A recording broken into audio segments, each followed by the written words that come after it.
골리앗과의 전쟁에서 승리했습니다. 그리고 사람들은 환호했습니다. 그리고 내가 원하는 바, 뜻하는 바는 아니었지만 하나님이 찾아오셔서 기름 부어주시고 하나님의 영이 항상 함께하는 그 다윗, 우리가 그런 다윗의 모습을 생각하다 보면 그 다음 행보는 이제 다윗이야말로 왕 중의 왕, 킹 오브 킹의 자리에 올라가겠다, 그렇게 생각할 수 있습니다. 모든 것을 다 갖추었으니 이제 다윗의 앞으로의 행보는 성공과 축복, 그리고 빛나는 영광의 보좌라고 생각하지만 사실 다윗의 인생은 그때부터 어려움에 봉착하기 시작합니다. 우리가 생각한 다윗의 인생은 그런 것이 아니었어요. 오히려 그 순간부터 다윗은 인내를 요청받았고 한계에 직면하게 되어집니다. 끊임없이 고난이 도전해왔고, 그리고 사울의 그 죽음의 공포 앞에서 다윗은 어찌할 바를 몰랐습니다. 만약 저와 여러분이 승리자였는데, 기름 부음 받은 자였는데, 하나님이 함께하고 사람들도 환호하는 그런 사람이었는데 이런 어려움에 계속 노출된다면 여러분과 저의 마음 가운데 어떤 생각이 가장 먼저 떠오르겠습니까? 저는 의심일 것 같아요. 무엇에 대한 의심? 하나님에 대한 의심이요. 특별히 하나님의 선하심에 대한 의심. 내가 원하지 않아도 이스라엘의 왕으로 세우시겠다고 그분이 찾아오셔서 기름 붓지 않았습니까? 그리고 골리앗과의 전쟁에서 다윗은 한 가지 마음이었습니다. 오직 하나님의 이름이 모욕당하는 것, 그걸 견딜 수 없어서 자기 이름을 뒤로하고 형들의 조롱을 뒤로하고 그는 달려나가 하나님의 이름을 조롱하는 적군의 목을 베었습니다. 그런데 돌아온 것은 무엇이었습니까? 자신을 기다리고 있었던 건 무엇입니까? 사울이 죽이려고 합니다. 조롱합니다. 험담합니다. 거짓과 술수와 관계의 덫만 수북하게 놓여 있다는 거예요. 만약 우리가 그런 상황에 있다면 의심하지 않겠습니까? 하나님 선하신 분이 맞냐고, 하나님 정말 나를 사랑하시는 분이 맞냐고. 차라리 내가 왕이 되고자 하는 마음도 없었는데 왜 나를 굳이 왕으로 택하셔서 이렇게 어렵게 내버려 두시냐고. 그냥 목동 일하면서 편하게 살아도 나 아무 문제 없는데 왜 굳이 주님께서는 그렇게 하실까, 그런 생각을 하지 않겠습니까? 이것을 우리의 삶에 적용해 보면 다윗만 그럴까요?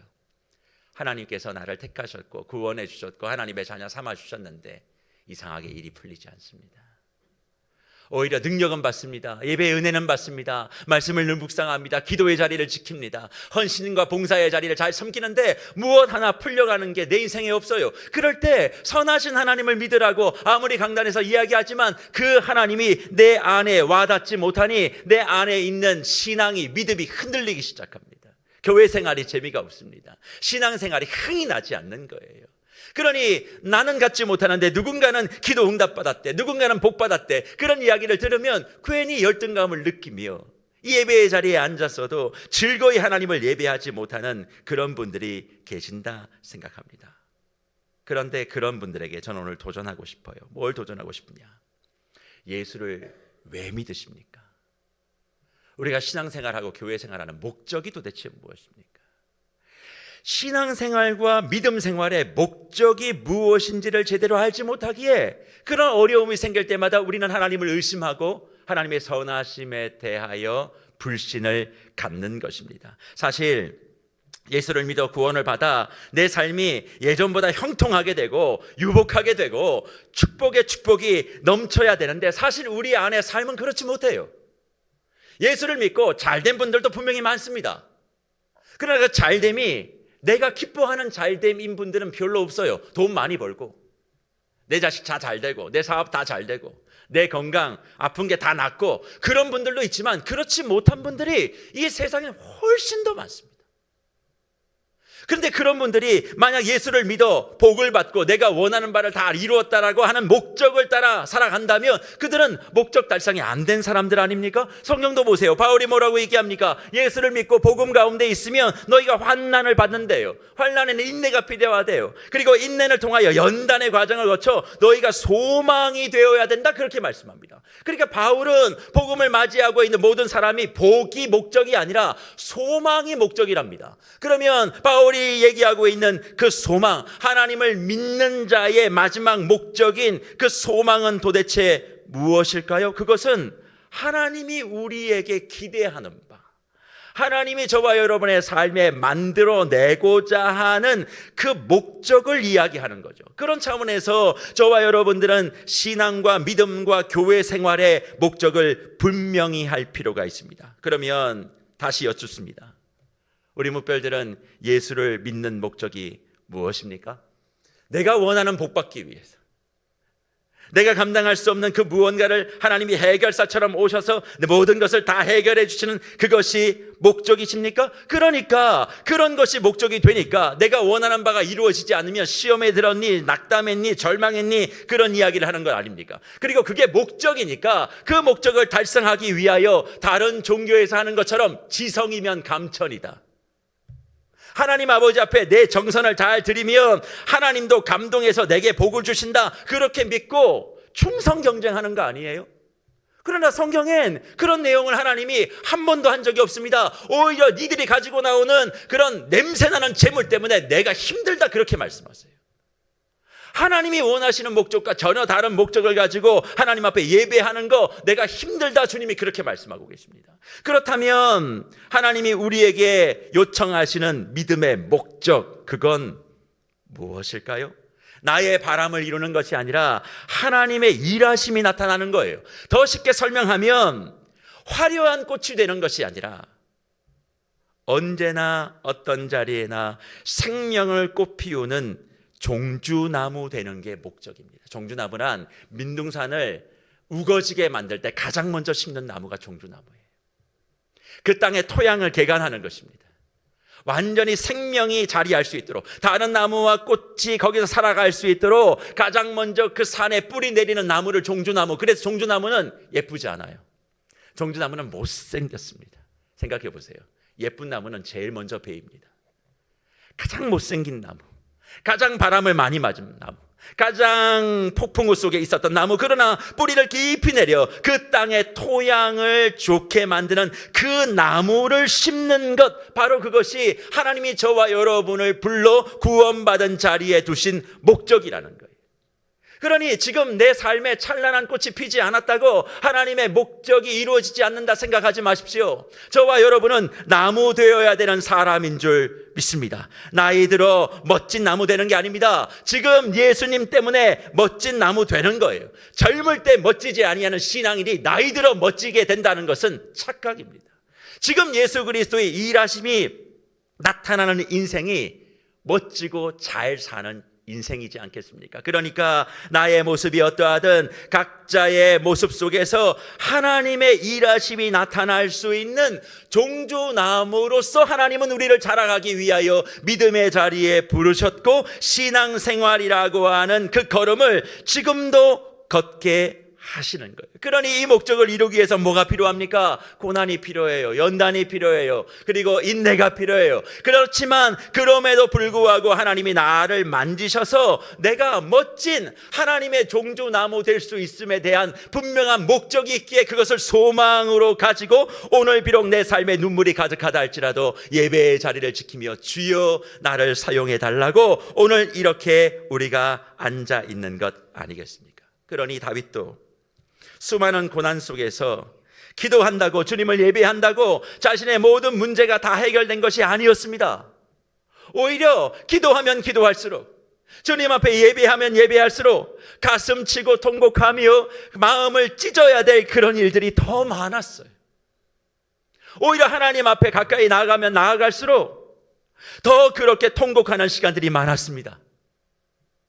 누군가가 나타나 자신에게 물을 먹이고 뒤통수를 치고 상처에 치료를 해주는 척하면서 소금을 뿌리는 그런 일들, 자신의 영혼을 해갈해 줄 것 같아서 내민 물을 시원하게 감사함으로 마셨는데 거기에 독이 있는 줄 모르고 마셨던 다윗의 인생이 얼마나 성경 속에 많이 기록되는지 모릅니다. 왜 하나님의 영이 함께하고 승리자였으며 하나님을 위해서 평생 살기로 소망했던 다윗에게 그런 어려움이 있었느냐? 이유는 딱 하나예요. 하나님의 일하심이 그의 인생 가운데 나타나야 했기 때문에. 더 쉽게 설명하면 하나님의 서사가 다윗의 인생 속에서 기록되어야만 했기 때문에, 자신이 무엇을 잘하고 무엇을 잘했고 이런 서사 말고 하나님이 어떻게 일하셨음에 대한 하나님의 서사를 기록하기 위하여 다윗을 그렇게 인도하셨다는 거예요. 그래서 이런 다윗의 고통 가운데 또 다윗이 자라가는 과정 속에 가장 힘들었던 과정이 있다면, 시간이 있다면 저는 많은 내용들 가운데 오늘 본문 20장의 내용이라고 생각합니다. 사울의 계속되는 죽음의 위협과 공포, 몰릴 때까지 몰리다가 자신이 유일하게 기대하고 믿고 의지했던 요나단에게 도움을 청합니다. 요나단, 당신의 아들이 나를 죽이려고 하오. 내가 어떻게 해야 될지를 모르겠어.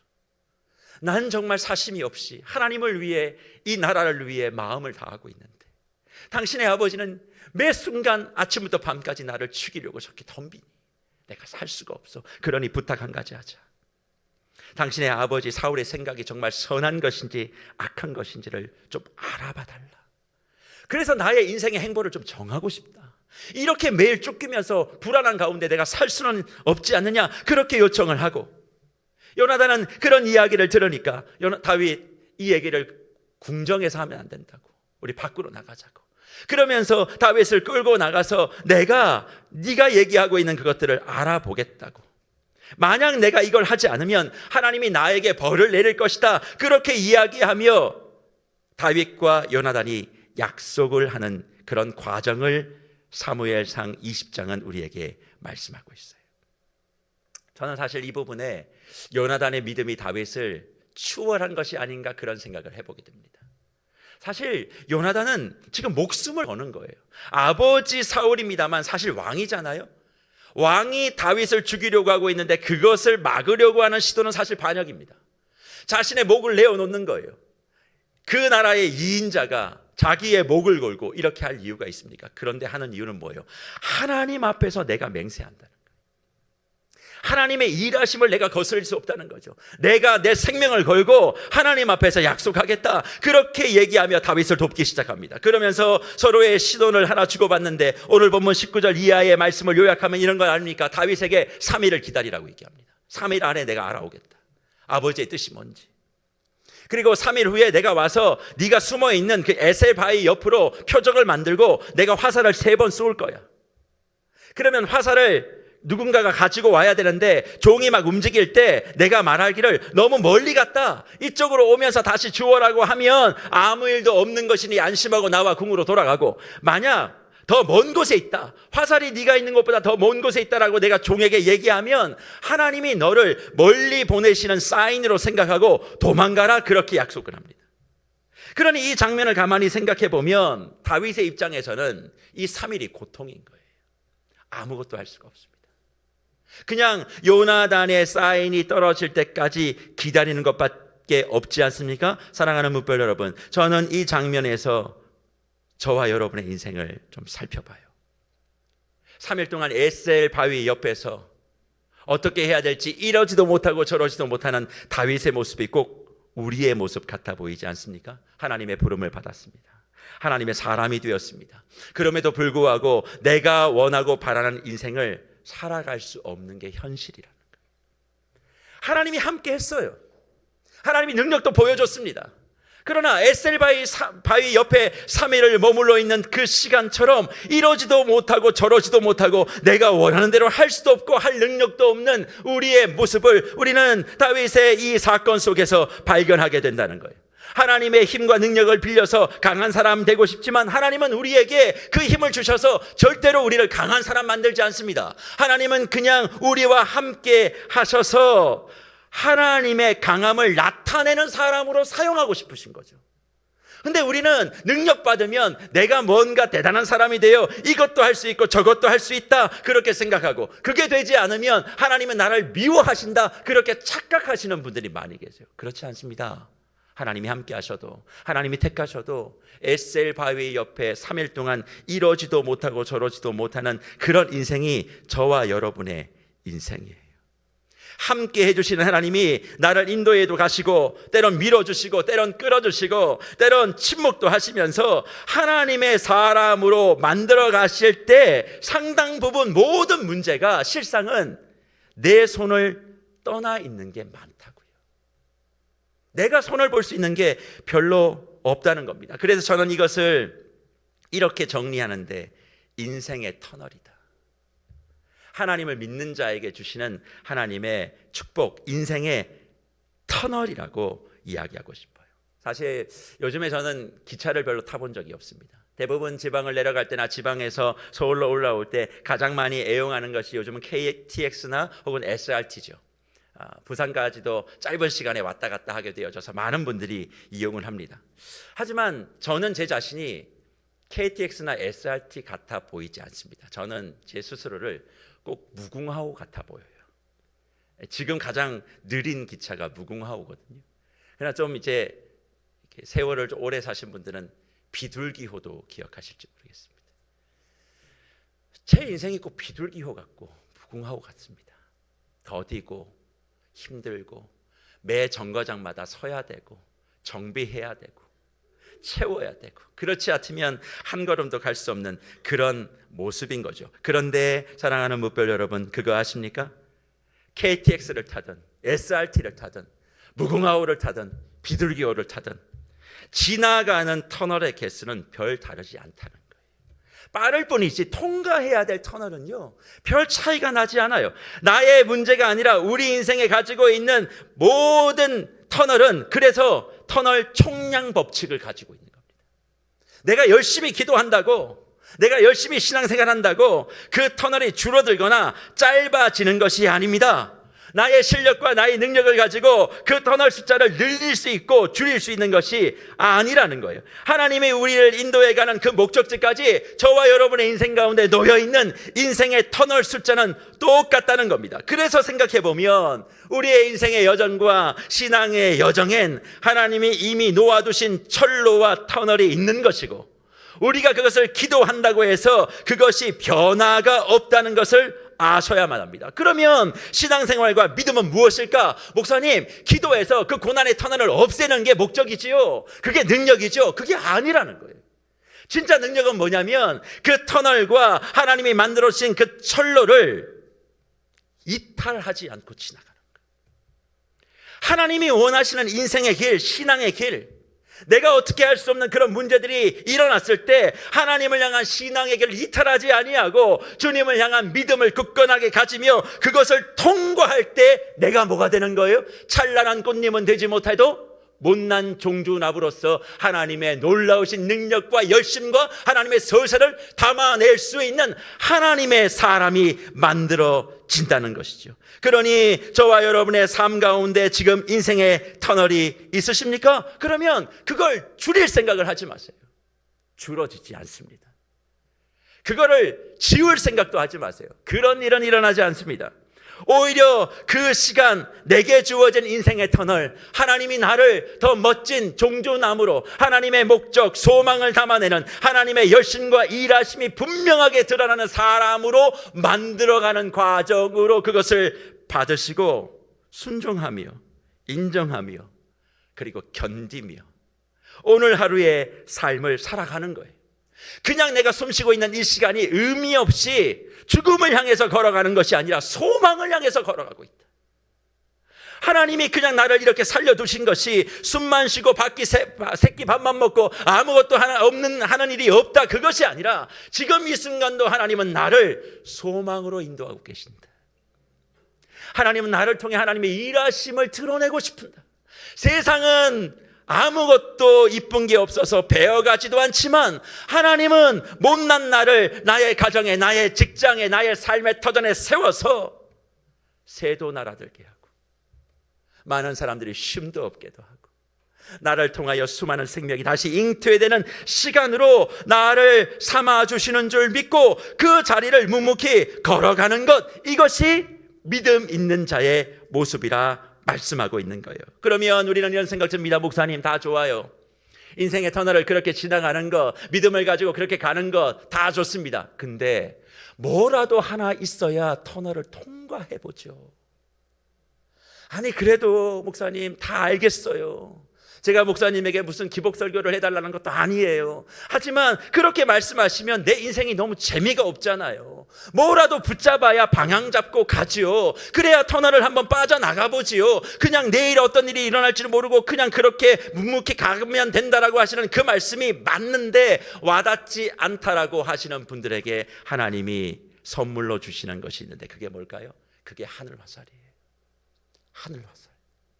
인생의 터널을 지나가고 있는 에셀바위 옆에서 3일 동안 어떤 것도 하지 못하는 그에게 하늘 화살을 보여주시며 다윗을 그 터널에서 끌어주신 그 하나님을 오늘 만나봐야 하지 않겠습니까? 그래서 본문으로 다시 들어가 보지요. 뭐라고 말씀합니까? 다윗이 아무것도 할 수 없는 그 3일의 시간이 지납니다. 에셀바위 옆으로 요나단의 화살이 날아 들어오지요. 그리고 그 화살은 이미 약속되어 있는 것처럼 다윗이 도망가야 한다.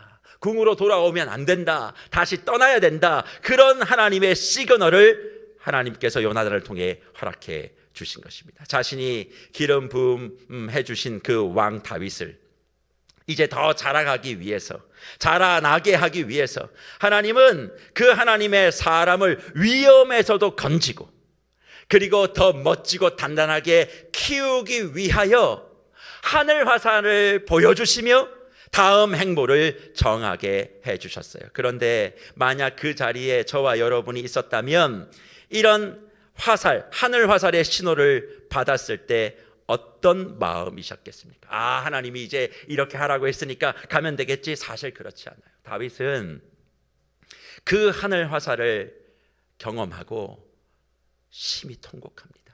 그럴 수밖에 없었던 이유가 뭐예요? 자기 평생에 마음을 나누고 생각을 나누었던 그 한 사람과의 단절을 해야 하기 때문에 그렇다는 거예요.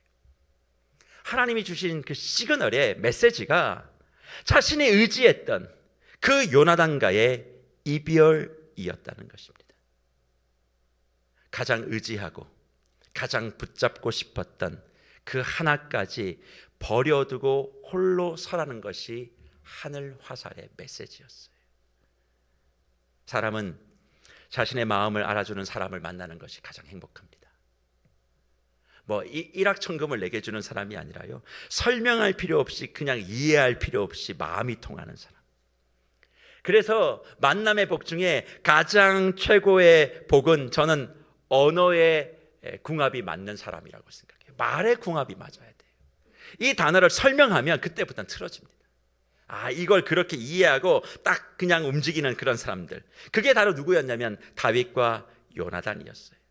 그래서 얼마나 힘들고 어렵고 답답한 일이 있을 때마다 이 둘은 만나서 이야기를 했고 자신의 신앙과 하나님의 비전과 그리고 하나님 나라에 대해서 꿈을 꾸며 어떤 말도 어떤 고민도 털어놓아도 문제가 되지 않을, 서로가 서로를 향해서 칼이 되어 돌아오지 않는 믿음을 가지고 그렇게 나아갔기 때문에 다윗은 요나단이 유일한 안식처였고 쉼이었습니다. 그런데 인생의 터널에서 하나님은 더 밝은 빛을 보여주실 것이 아니라 하늘 화살을 통하여 너의 유일한 안식처 요나단을 정리하라. 요나단을 떠나라.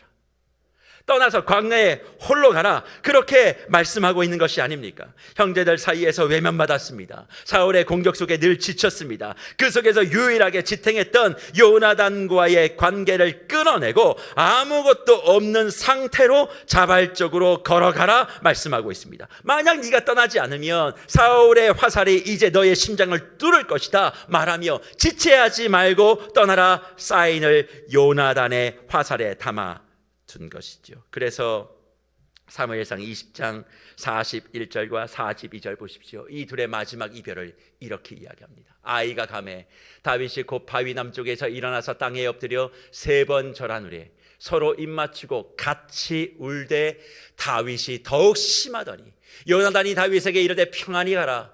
우리 두 사람이 여호와의 이름으로 맹세하여 이르기를 여호와께서 영원히 나와 너 사이에 계시고 내 자손과 내 자손 사이에 계시리라 하였느니라 하니 다윗은 일어나 떠나고 요나단은 성읍으로 돌아가니라 말씀하고 있지 않습니까? 다윗은 떠났대요. 요나단은 돌아갔대요.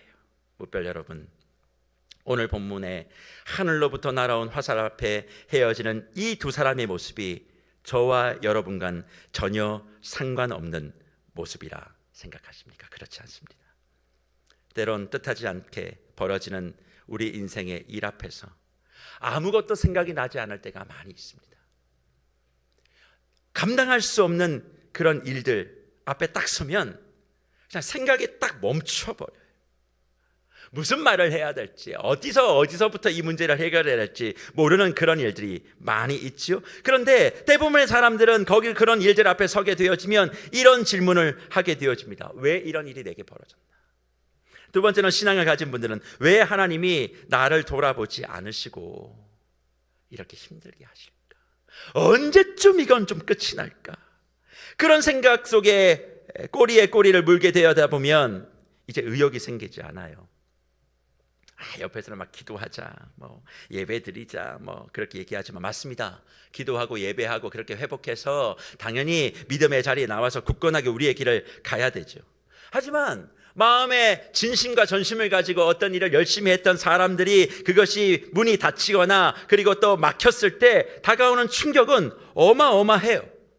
그런 분들에게 저는 늘 먼저 드리고 싶은 말씀이 하나 있습니다. 이건 목양적인 조언이에요. 그게 뭐냐면 무엇을 하려고 하지 말라는 거예요. 그냥 멈추어 계세요. 여러분의 영혼이 치료받아야 되지 않겠습니까?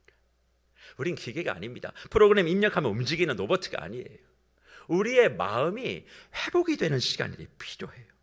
의식적으로 무엇을 한다고 해결되는 것이 아니라 그 일이 안 된 것보다 그 일로 인해 상한 내 마음을 치료하는 시간을 가져야 한다고요.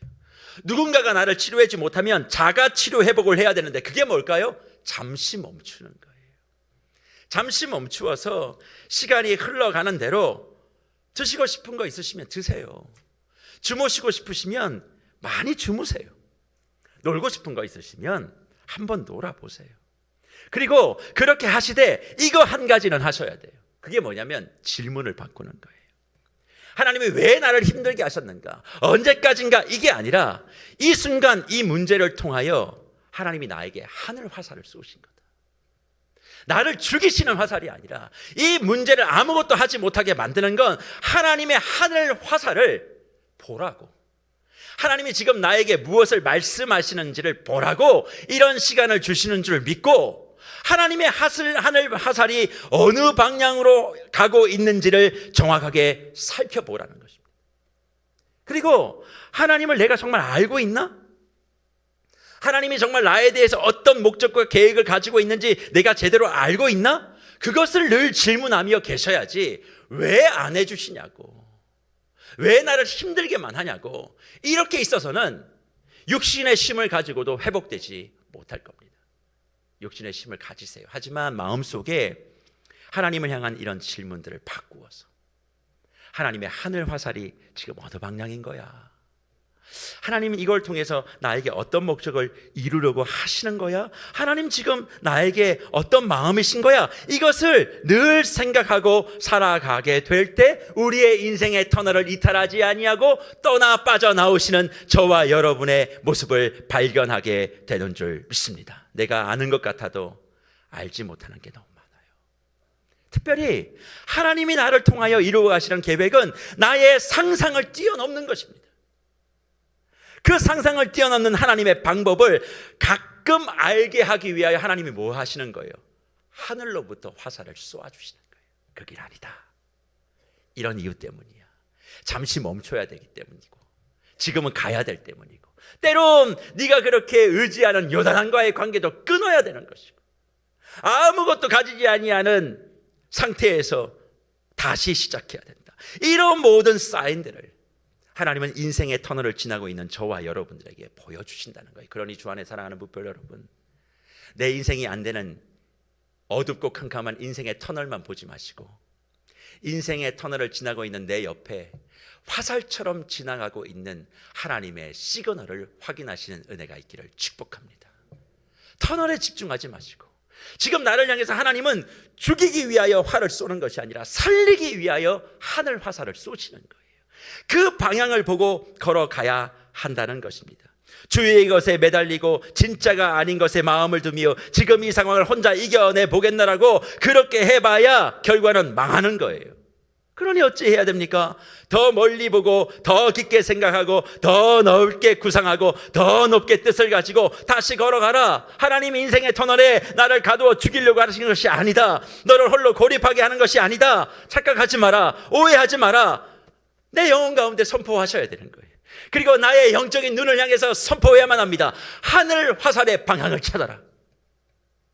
지금 나의 인생에 하나님이 쏘아 올려주신 그 화살이 어디로 가고 있는지, 그게 만약 광야의 길이라고 해도 그건 사는 길이에요. 만약 이게 황궁의 길이었으면 다윗은 죽어요. 우리는 황궁의 길로 가고 싶죠. 요나단과 함께 손을 잡고 왕궁으로 돌아가고 싶죠. 하지만 그러면 죽는다고요. 그래서 하나님이 다윗에게 에셀바위 옆으로 광야로 가라라고 하는 그 화살을 쏘게 하신 것 아닙니까? 우리도 마찬가지예요. 나의 발걸음은 찬란한 황궁으로 가고 싶죠. 그러나 가면 지금은 죽을 것 같으니까 주님께서는 저와 여러분을 홀로 있는 그 인생의 터널 아래 놓아 두시는 것 아니겠습니까? 부족하다는 거예요. 내가 볼 땐 준비가 다 된 것 같아 보여도 아니다, 부족하다라고 말씀하시는 주님의 음성을 믿고 주저함 없이 지금 저와 여러분의 인생의 터널을 지나가고 있는 그 하늘 화살의 방향으로 따라가시는 저와 여러분들 되시기를 축복합니다. 네, 압니다. 그렇게 따라가는 것 두려운 일이라는 것. 목적지가 어딘지 모르는데 그 화살 하나를 보고 가라고요? 두렵지요. 하지만 승률 제로인 죽음을 승률 100으로 만드신 그분이 바로 우리 구주 부활의 예수님이라는 것을 믿는다면, 지금 나의 인생 가운데 이 지점, 이 인생의 터널을 지나가야 한다는 것은 하나님의 생각이고 하나님의 뜻이라면 반드시 여기엔 선함이 있다. 그것을 믿고 따라가시는 것, 이것이 믿음이 아니고 무엇이겠습니까? 다윗을 하나님의 나라의 왕으로 만드시는 과정에 하나님은 천군 만마를 준비해 주신 적이 없습니다. 철저하게 홀로 두어 오직 하나님만 남게 하셨다는 것이지요. 부활주의를 지나 첫 주일을 맞이하는 오늘, 주님은 하늘 화살을 저와 여러분의 인생 터널 가운데 쏘아 주시며 손을 내밀어 주십니다. 나를 따라오라고. 의심하지 말고, 인생의 터널 안 줄여준다고 원망하지 말고 너를 자라가게 하는 과정이다. 너의 목적을 이루어가게 하는 과정이다. 그렇게 생각하며 지금도 저와 여러분의 인생의 터널, 그 철로 위에 먼저 앞서 하늘 화살되어 인도해 가고 있는 줄 믿습니다. 그러니 저와 여러분의 인생에 어깨와 마음과 등에 그 수많은 무거운 짐들을 여전히 짊어지고 원망하고 계십니까? 그러지 마십시오. 우리가 알고 있는 하나님의 방법, 그것을 뛰어넘는 그분의 역사하심을 통해 저와 여러분의 삶을 더 멋진 다윗이 왕위의 자리에 오르는 과정처럼 저와 여러분을 그 자리로 반드시 인도해 주실 줄을 믿습니다. 그래서 말씀을 마치며 우리 귀한 모든 주의 뭇별들에게 도전과 권면을 드리고 싶어요. 사랑하는 뭇별 여러분, 때론 한 번이 아니라 여러 번 나의 인생에 쏘아 올려주신 하늘 화살 때문에 우리가 더 상처받았다 이야기할 수 있습니다. 하나님의 그 인도하심을 붙들고 늘 가지만 일들이 더 되지 않아서 마음속에 절망과 낙심을 가지고 있는 분들도 많이 계시리라 생각합니다. 하지만 오늘 다윗이 우리에게 보여줬던 이 모습 기억하십시오.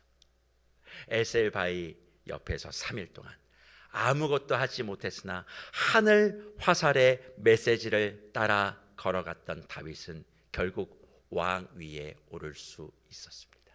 과정 속에 심한 통곡과 아픔이 있었음에도 불구하고 그 하늘 화살의 시그널을 끝까지 붙들고 자기 인생의 터널을 빠져나왔어요.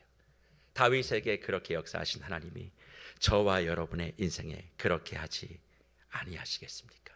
그러니 겁내지 마십시오. 인생의 터널 때문에 아파하지 마십시오. 더 힘들어야 될 것은 하늘 화살에 그 사인을 주님이 주고 계심에도 불구하고 보지 못하며 여전히 인생의 터널을 빠져나올 수 있는 수많은 기회를 벗어버리고 여전히 그 터널 안에서 힘들어하고 있는 내 모습을 안타까워하셔야만 합니다. 하나님은 분명히 지금도 그 터널을 빠져나와 더 멋지게 성장해 있는 저와 여러분을 기대하고 있습니다. 그래서 신앙생활의 목적, 복이 아니라 소망입니다. 우리가 예수 그리스도의 소망이라고 얘기하는 것은 내가 잘난 것이 없고 내가 다른 세상에 비해서 내세울 것이 없어도 나에게는 뭐가 있어요? 하나님의 서사가 있는 거예요. 하나님의 일하심이 있는 거예요. 하나님의 역사하심이 있는 거예요. 내가 드러나는 것이 아니라 나의 못남을 통하여 하나님이 드러날 수만 있다면, 네, 저는 예쁘지 않아 일찍 잘려 분재로 팔리는 그런 고가의 나무는 아니어도 끝까지 하나님이 지키라고 하신 교회와 가정과 내 삶의 터전을 지키며 아무도 주목하지 않아도 나는 찬란한 꽃을 못 피워도 내가 함께한 모든 땅은 푸른 숲을 만들겠습니다. 주님 이 목적을 위해서 오늘도 나를 살게 하시는 줄 믿습니다. 그런 마음을 가지고 묵묵히 내게 주어진 인생의 터널을 걸어가시는 분들에게 하나님이 제일 마지막에 다윗에게 씌워주셨던 왕관보다 찬란한 하늘의 왕관을 허락하지 아니하시겠습니까? 저는 세계로교회 모든 묵별들이 이 왕관의 주인공 되기를 축복합니다. 그런 차원에서 이번 4월 한 달 하늘 화살의 방향을 보세요. 그리고 그 방향대로 순종하며 가심으로 하나님이 원하시는 사람의 목적을 온전히 이루어 더욱더 기쁨과 은혜가 충만한 세계로교회 모든 주의 권속들 되시기를 축복합니다.